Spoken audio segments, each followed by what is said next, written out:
I've been in education for 14 years, and some of the best tools and gadgets that I have used myself and I have seen other people using, other classroom teachers using, I could basically boil down to 10 that are highly engaging and fun for the students. So I will share those with you in this video. In case you are new here, welcome. This is the Efficiency and Organization YouTube channel.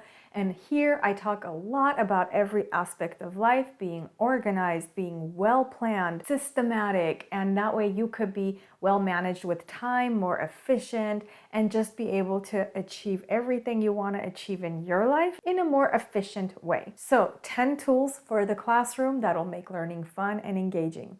Here's the first one, individual whiteboards. Now you can get this on Amazon. The pack, usually it comes with like 30 or so, and I end up buying 2 boxes because in my days of teaching, I've never had less than 30 students in my class basically. Now, for some reason, I know kids like using the markers, using the whiteboards to write on better than their paper, their notebook. And so I kind of caught on to that and I started to buy these from Amazon.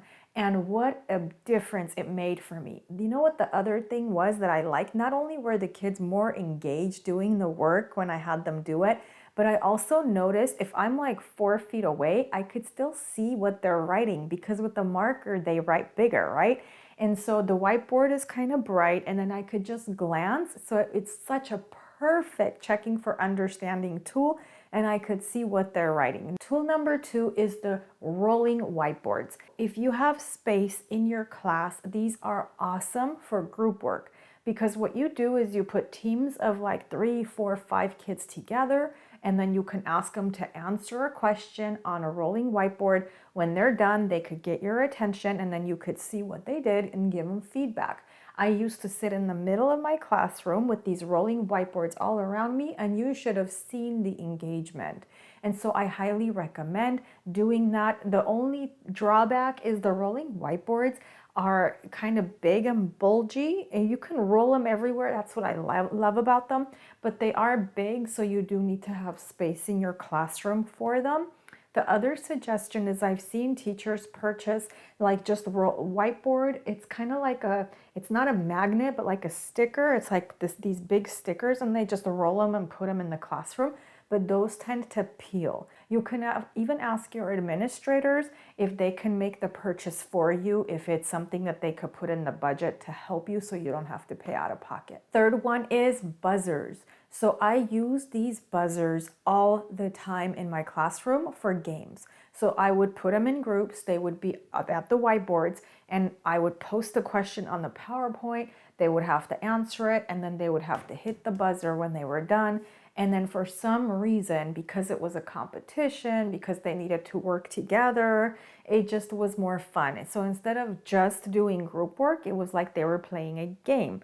It involved them using the buzzer. It makes noise, it's colorful, so I highly recommend trying these buzzers, maybe like once a month at least, to have the kids play some kind of a game and really get engaged. Stamps. So what I would do is start with one corner of the classroom, and as the kids are working on solving problems or answering questions, this one would be in like worksheets or in their notebook.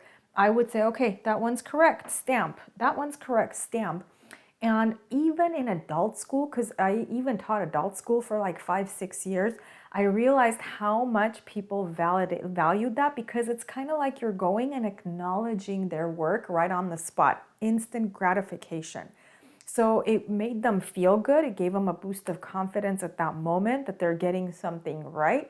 But they also had your attention for a minute, right? And they value that. To make things more fun, tell them, your job is to collect 10 stamps today. And then just go around, make sure that you're stamping people's work.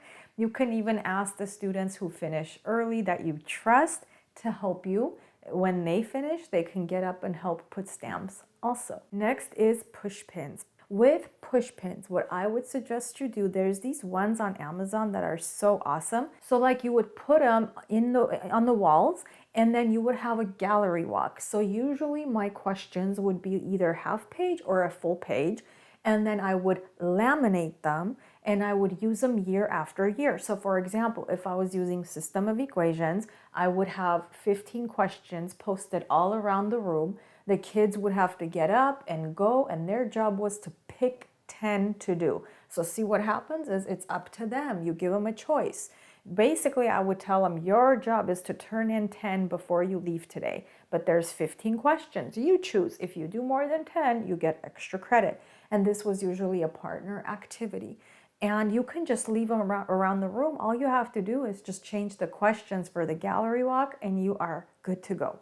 Which brings me to the fifth one, a laminator. I highly suggest you get yourself a classroom laminator. That way for any papers that are 8.5 by 11 or even less than that, you can laminate and keep in a nice pile somewhere to use year after year. Sand timers. So with sand timers, the kids like it because they're being timed on how quickly they're trying to gain automaticity. They're trying to write fast, answer fast, but at the same time thinking quickly to answer questions. So you can say, you could get some that are 5 minutes, 10 minutes, whatever it may be, and then you can give more time as an accommodation to some of your students who need it, but you basically have them answer questions so that they don't get distracted. I think that little sand timer, for some reason, tends to keep kids, like they keep watching it and it's like a reminder, hey, work, work. They're not distracted as easily. So it's a great engagement tool to use. Next is carpet dots. So you can use these indoor mostly or outdoor. So you would put them and you would assign groups based on color. So you can have a green group, a yellow group, and you can put them in order. The order would change every time. So different students have different partners or group mates each time. And then they would answer questions together or work on a mini project together, mini lab together. Then you would say, okay, you guys are the yellow group, go there. You guys are the green group, go there. One suggestion I have for you though is be sure to have them come up with a team name having to do with that color. So if it's blue, they could call themselves the Blue Whales. Or if it's yellow, they could call themselves the Yellow Sunshiners. I don't know. But they love doing that. Kids come up with really creative names for themselves, and it also kind of they buy in and have ownership for the activity that they're doing. Next is color buckets. So one of the things you can do is have color buckets, and then you can tell the kids, okay, each bucket has 10 questions. Your job is, before you leave, you have to go pick one question from each bucket. So it would be like the kid would go pick a question. Oh, I like this question, I'll answer it. And then they would go to their desk, answer it, and go put it back, then a red one, then a green one. So see if you can make it more fun that way. Take the same worksheet you were gonna give, but cut out the questions, put them in the buckets, and give them a choice in going and picking from the buckets. Clip string lights is my next suggestion. So these do not get like plugged into the wall because they're LED and they're battery operated. So basically you hang them at the your back wall of the classroom or the side, and they have the cloth pins with them. So you could put exemplary work up there. Or if you're doing some kind of an art project, some kind of a lab, you could say, okay, you guys, it's gonna go up there where the lights are. Make sure you do a neat job. Make sure you do a good job. And then you put their work up there. You can even use this for your classroom awards. You can use them for birthdays. But again, a great engagement strategy because it's lit up, because they see their work up there. They're gonna wanna do more to participate and do a good job to have their work go on there. And the last one that I have for you in this video is light bulbs. And before I talk about the light bulb, please make sure that you are subscribing to this channel because I release awesome information, great videos that are very helpful and have to do with every aspect of life twice a week. So that way you can make sure you see the videos, especially if you hit the notification bell. Also, please be sure to share the video with other educators so that way in case they haven't thought of any of these ideas, they could. Okay, let's talk about the light bulb. So the way it works is it you draw the string and it lights up.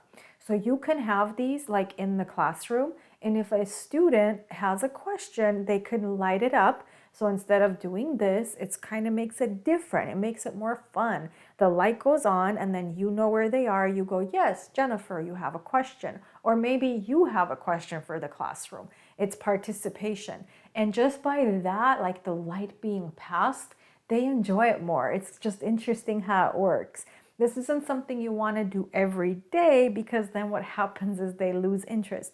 But the more you could do it, the better. Now, if you have any other ideas other than what I have shared for classroom tools and gadgets, please help us out by sharing them in the comments, because on this channel, we are not just subscribers, we are one community of educators, one community of members, and we are all trying to learn from each other. That is all I have for this video, and I will catch you in the next one.